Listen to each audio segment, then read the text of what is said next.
Representative, when we hear a case like this and verdicts like this, we think about, localized events that have happened. We've obviously had here in Connecticut different cases where officers have been accused in use of force. We've had different verdicts on that. What do you think a verdict like this means for maybe cases that we've seen, cases that we might see in the future, and the overall conversation we have about police use of force? Hope, possibility, a chance, justice. Those are the types of words and feelings many of the families who their loved ones, their lives were taken. And just right here in the city of Hartford alone, watching today's verdict, coming off the hills of a year of protest and fighting for justice and speaking truth to power, I think today will serve as yet another catalyst of a movement that would allow Black and their allies, or Black and brown people, to come together and to continue to fight for justice and ensure that reform-driven policy is being enforced on all levels of government.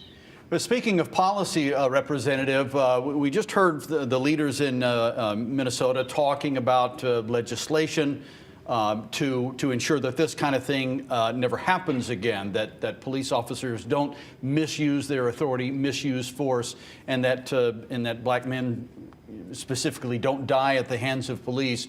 We've had talks about legislation here in Connecticut as well. You're a state representative. You've been involved in those conversations. What are the important things that you think need to happen policy-wise at the state level to guide our police forces in sort of developing a new way of enforcement? Great question. And kudos to the state of Connecticut and all of my colleagues, especially the Black and Puerto Rican caucus, a caucus that I chaired just a few months ago. We passed one of the most robust police reform accountability bills. And you've covered it. And I had a chance to come on this show to talk about qualified immunity and to talk about all of the many sections of the police accountability bill. We do need to revisit, but I think a lot of the various sections and sections of that particular bill is enforcement, ensuring that our policemen and women are trained in a way, culturally competent, and not afraid of the very people that they are to protect. Clearly, that was the case in Daunte Wright's killing, when you had the officer pulling out a gun versus a taser and had been on the force for 25 years. What is that about? I also know that we can't legislate our way through some of these ills in our communities. We hate to cut you off for 1 second. It's okay. But, it's okay. We can keep you on standby. We are now anticipating hearing from George Floyd's family, so we want to listen in here quickly to see what they have to say. Say his name. George Floyd. Say his name. George Floyd. Say his name. George Floyd. Say his name. George Floyd. Say his name. George Floyd. Say his name. George Floyd. Say his name. George Floyd. Say his name. George Floyd. Say his name. George Floyd. Say his name. George Floyd. Say his name. George Floyd. Say his name. George Floyd. Say his name. George Floyd. Say his name.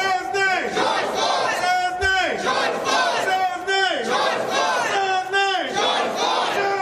George Floyd. Say his name. George Floyd. Say his name. George Floyd. Say his name. George Floyd. Say his name. George Floyd.